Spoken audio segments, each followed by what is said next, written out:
welcome to Handle with Care, presented by the Family Life Departments of Fairhaven and Ephesus Seventh day Adventist Church.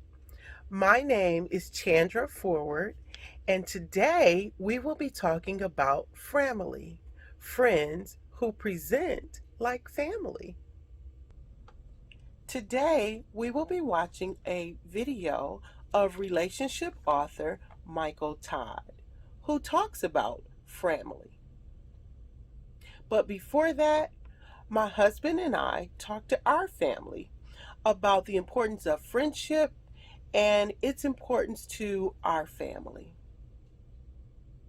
I guess maybe let's start with introducing each one of you. Okay, let's start there. So who wants to go first? Ryan. Yeah, I'll go first.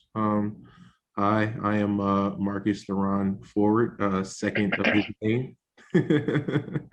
And I am the eldest of the Forward family children. So, hello.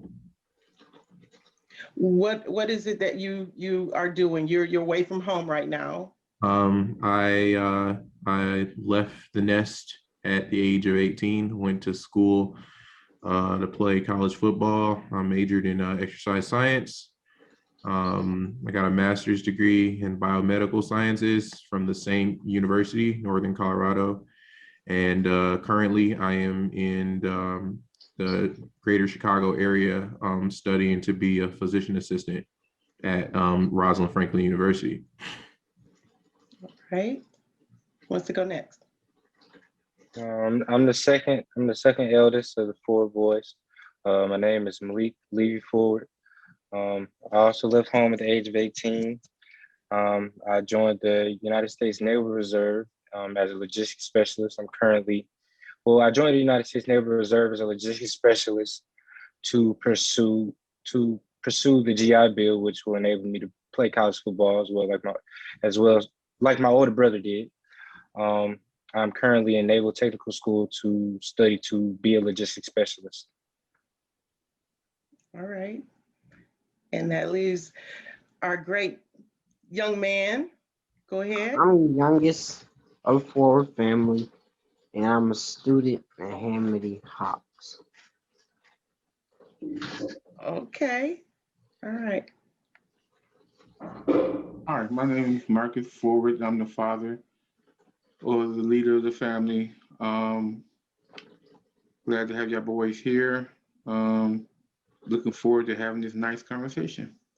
I'm Chandra Forward. I'm mom. They call me the queen. I love my family and so glad that we have them all in one space right now just to be able to connect with them.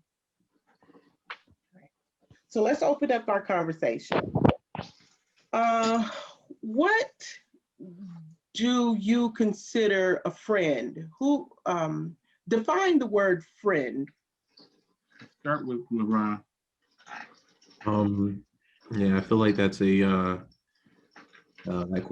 questions can go a lot of different ways, but I would, to put it simply, I would define a friend as anyone who you would consider to be a positive influence on your life. Someone that you consider that would, that has that whose character aligns with your character, and someone who also, that you could consider, who would sometimes on occasions go out of their way to make sure that you are in a good position for yourself. So if I could take those three things and combine those together, I would consider that the definition of a friend. Okay, Malik. To me, a friend is someone who you can go to. Sometimes maybe you can go to for advice. Someone who makes you a better person, who has the same characteristics as you and the same morals as you, or maybe not entirely the same morals, but your morals align up and your character lines up. like Laurent said, it could go a bunch of different ways, but someone who you can reach out to and someone that can reach out to you in times of need. Makai, you young, but what you think a friend would be? Somebody who gives you energy that they wouldn't give the average person that they just see.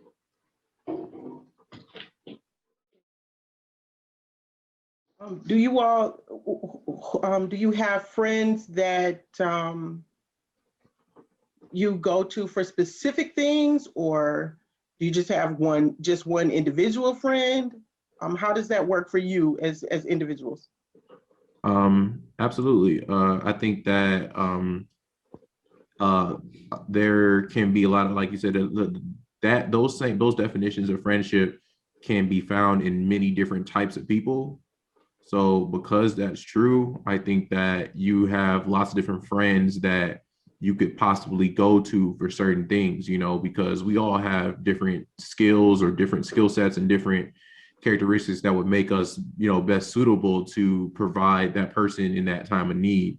And you yourself also have your own skills and characteristics that can help out as many friends as you have possible. So I think that, absolutely. I think I'd say I have many different friends who I go to for different things. There's different people that I can count on, and I can know all those different types of friends can count on me for certain specific things that I can provide to them too. So.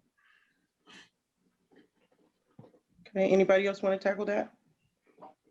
I think he put it up right on the nose, but yeah, I have a lot of different friends. Some friends that I like, they never reach out to me for anything, but I know I always can reach out to them, and whenever I'm feeling down or I need a little help with something or something of that sort. I got friends that I never reach out to them, but they can reach out to me whenever they're going through something. They can ask me about information, and then I have friends for like specific reasons. Like I have one friend that I wouldn't ask relationship advice to another friend for whatever reason that might be. Mm-hmm. I have different friends for different reasons. Mm-hmm. Okay. And Carl, you want to touch on that? Yeah, I guess there are different types of levels of friends or different types of friends because everybody knows, everybody has knowledge, I guess you could say. And so some friends could be stronger in that area of knowledge than others. Got it. Yeah, that makes sense. All right. Where would you say you met your friends? How did you come about developing? Let's talk about the strong friendships. How did you come about developing those strong friendships, or where did you meet those people? Okay. I mean, I think throughout life, you usually, sometimes, I think, for my personal opinion, you don't necessarily go seeking out those types of strong friendships. Those aren't friendships that you necessarily go and find, especially the stronger ones. The stronger ones, they kind of just, they organically happen. We all go to school. We all have our extracurricular activities. We all have different spaces that we're placed in that have multiple people that are also placed in those spaces. So when you're placed in those spaces, you're put into this social environment that you have to, you have to interact with other people. And I think the strongest friendships where I developed those the most, personally, is through going through those interactions and finding those people who align, like Malik said, align, your morals kind of align, and you have similar characteristics. So when you have those morals aligned, those similar characteristics, you end up relating those people more, and they kind of withstand different times in your lives. So those strong friendships were those people that, when you were placed in those similar environments in your childhood, finding those people that have those morals kind of aligned and those characteristics kind of aligned. Those are probably where my strongest friendships come from. I would say that I never went out seeking a friendship. I think for friendship always came by like circumstance or convenience of situation. So my closest friends, I didn't seek them out. We just bonded over maybe a struggle we were going through, or maybe, yeah, I would like to say, I say we bonded over struggles we might have been going through, or just us going through the same experiences is how we pretty much became friends. All right, Makai, anything you want to add to that? Because I remember one of my friends, they had bought me a skin which cost money out of their own pocket before, and they didn't expect anything back in return, and they were just happy to do it. That was good. nice. That That is was nice. It's a nice thing. Yeah. You have any questions of us? How did you guys, I guess probably somewhat so the same questions. How did you guys develop your friendships over time? Where did you find them? And I guess most importantly, like do you feel like you felt like you lost some friends over time, and why did you think that you lost them? Good question. Yeah. Most of the friendships that we develop or that I have developed is through associations of things that we have in common. Either by, going to church, going to Sabbath school, or going to Sunday school. You develop friends through that association. I developed friends through playing football in high school, and I developed friends through even just through regular classwork or National Honor Society. So we developed friends. So through association, that's how I really developed friends that I still today have some relationships with and still see from time to time. But I would say from my end, there's always some type of association where we have something in common or we're doing a common thing together. And through that, we develop a friendship. I agree with what Dad is saying. One of my friendships in particular led to us actually finding a church home. So that's a very strong one, and I kind of want to come back to that. But if I, starting from beginning of time, I think about the friendships that my mom had, and I was able to go to some of her friends when one in particular that I needed to share something that was pressing on me and I didn't quite know how to go to mom about it. She helped bridge that gap for me. And I really appreciate that. And that is what, between the two of us, we wanted to have that for you all as kids, to make sure that we put people in your life that you could reach out to in the event that there was some reason that you didn't feel comfortable enough to come to us with it. Knowing that you can tell us anything, but you know how parents are, you know how we are, we get your butt, So we wanted to make sure that we bridged that gap. And I learned that from my mother. Is Makai asleep? Makai. No, I'm like, All right. So I started developing good friendships as a young person. And likewise, you asked, did you have to cut some of those friends off? Absolutely. And that is a hard thing to do.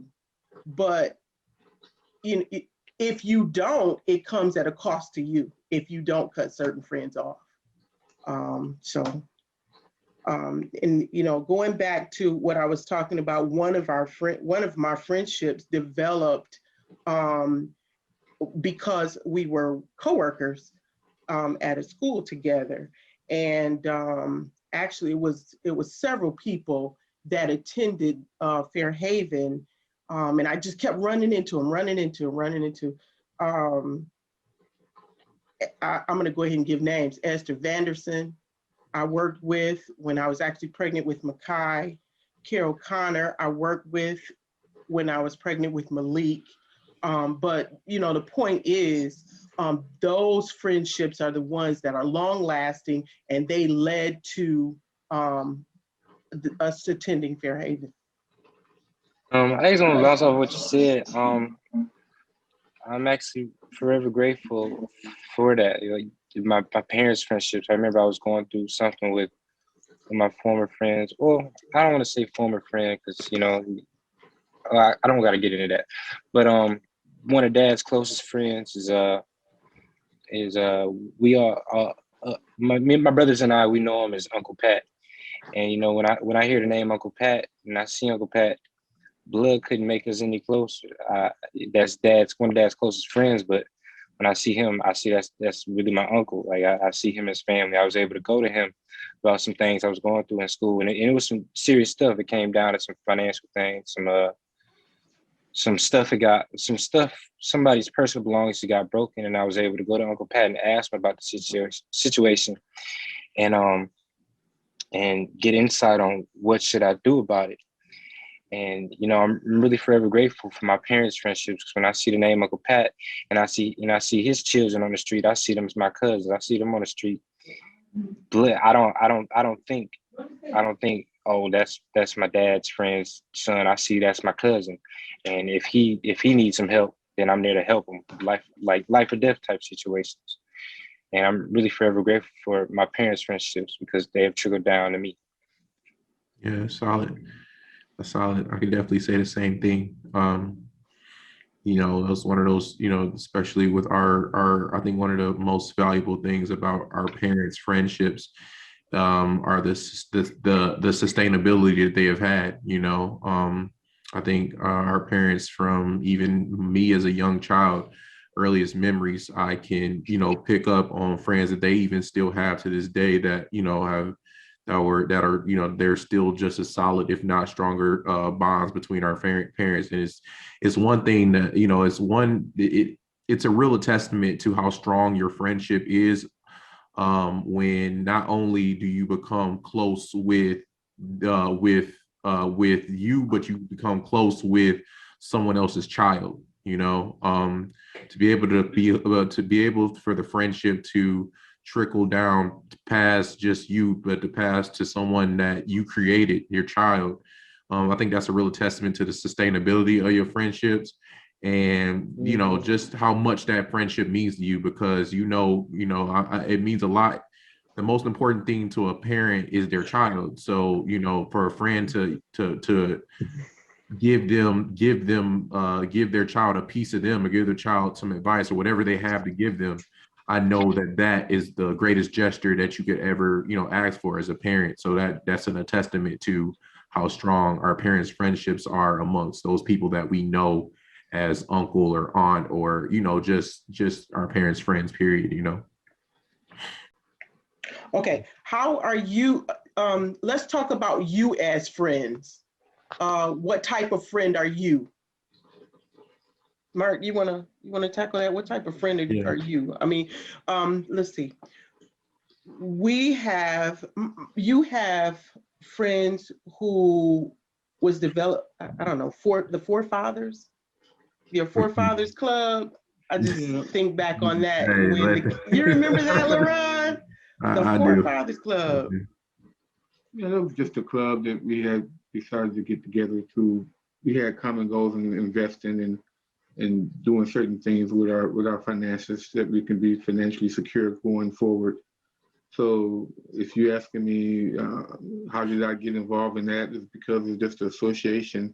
We used to hang around together a lot and do a lot of different things socially. And we decided to come up with a group that we can use to help us get financially secure for the future of our family. So.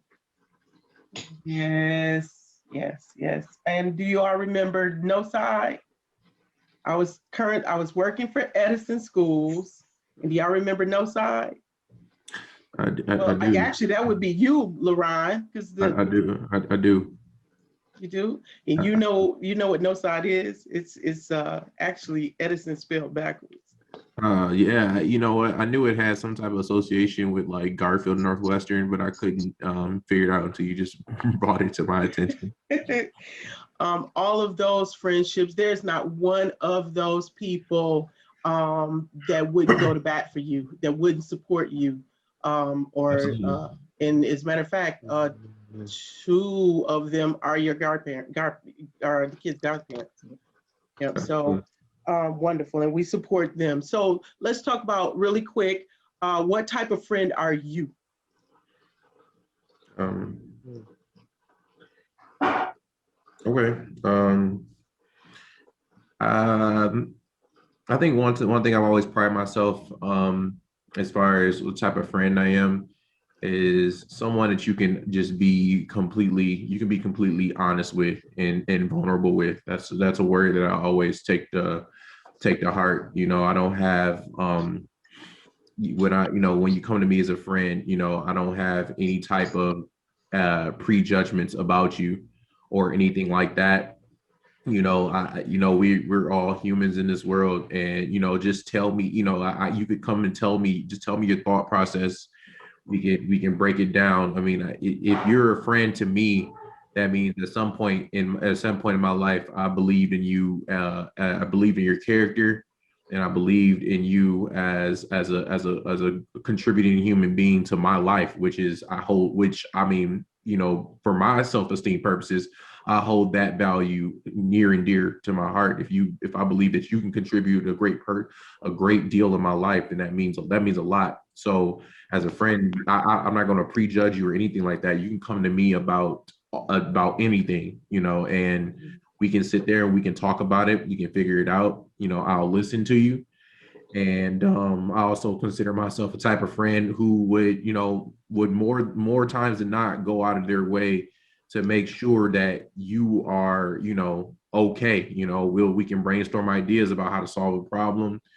I'm not going to, you know, dismiss you. And I'm gonna show up. I'm gonna show up when it matters. So that's the type of friend I consider myself to be. All right. Myself, I don't think I really want to get too in depth about it, but just at the surface, um, I think I'm a resource when it comes down to being a friend.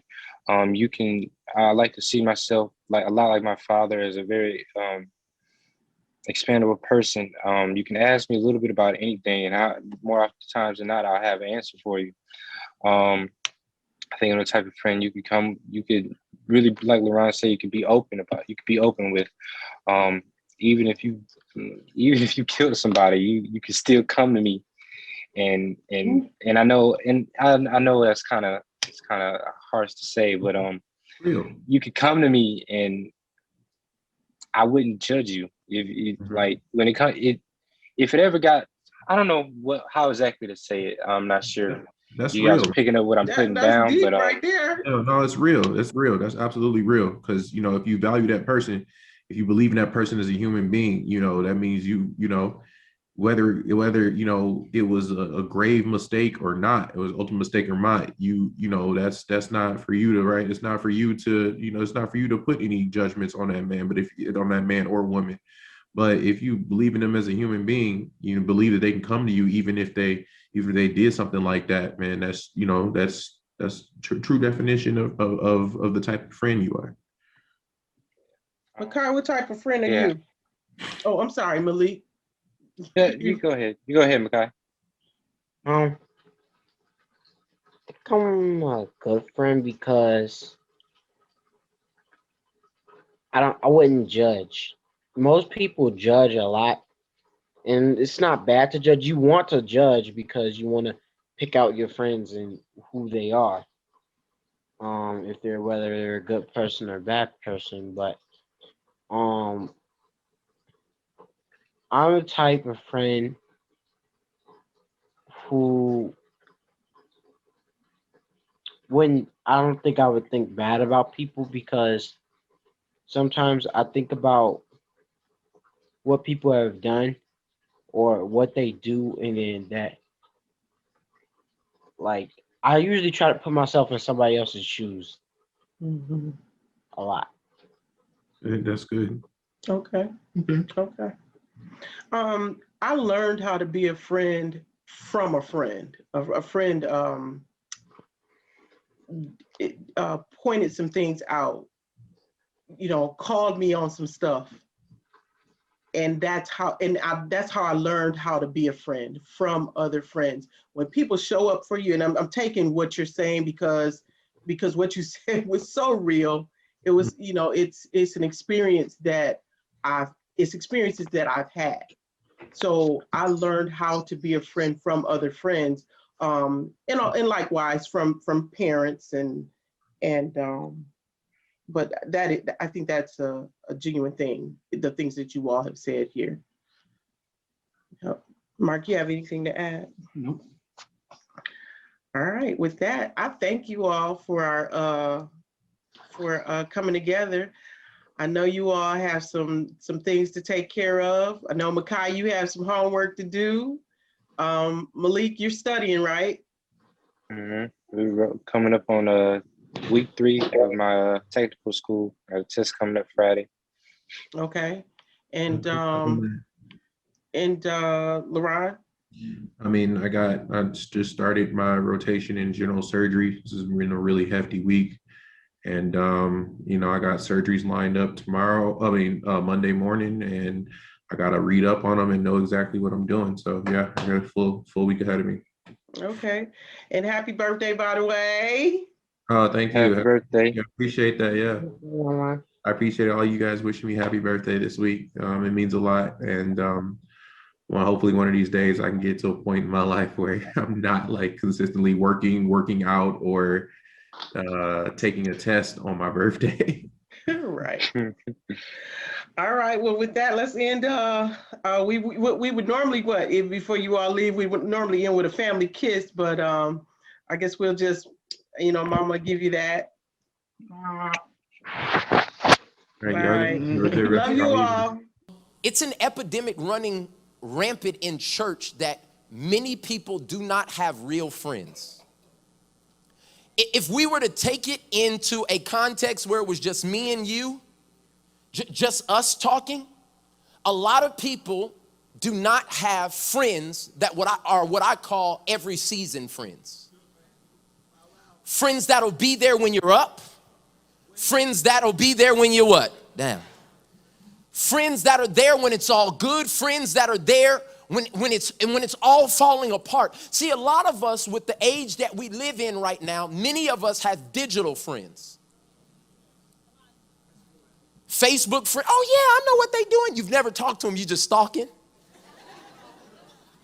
Oh, I commented on something they said last week. We have digital friends and we have friends that we work with that we call friends. But if something ever went wrong, you would never even think to dial their number. We have this idea of friends that we go to school with or friends by association. But if we really pull back all of the layers and all of the curtains and all of the things that we try to do to insulate and secure ourselves to make us feel like we're not losers and that we're a part of society and we're doing good, many of us don't have real friends. We don't have friends that are like family or Framily. And I began to listen and look at it and I was like, God, is that an example that's really in the Bible? He said it's all through Scripture. He said where there were people who were not born into the same family, but they were so close to each other that their destinies aligned and they reached purpose together.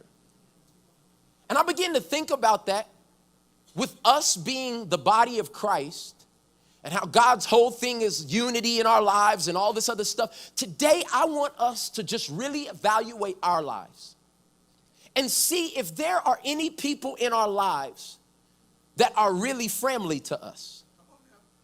Friends who have been invited into the innermost parts of our life, that they're like family. Friends that know our ugly secrets. Oh, you know the friends that when you and your husband are in an argument, you can come into their house and still be in an argument? See, y'all fake. Because y'all know usually this is how it's going. No, we're going to, no, bing bong. Hey, hi, how are you? Or you're in the car and you're going off, you better just blah, blah, blah. And the phone ring, hello. But I'm talking about those friends who know you were in the thick of it. And you can be transparent. Hey, y'all, give us 1 second. Don't ever do that again. Or what about those friends that you actually call when you have no money? Oh, because we'll go to Harvest and Bank of America and overdraft at 22%. Because our pride is so high that we wouldn't ask people who said they were there for us. Oh, come on, y'all. Now, we're going to get real today. Do you have anybody in your life that can tell you, your child is bad? No. I love them. But he's bad. Do you have any friends in your life that can say you're working out of pride? That decision you just made, that was pride. And you don't excommunicate them out of your life because they told you something that you needed to hear.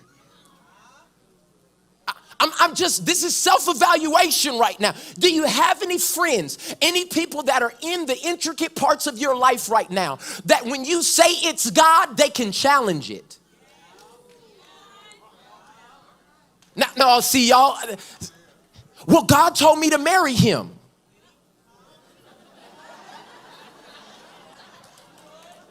Now, you just met him last week. He don't have a job.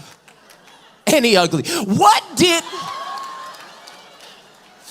Now, you see, the parameters of relationships a lot of time only go until we're uncomfortable.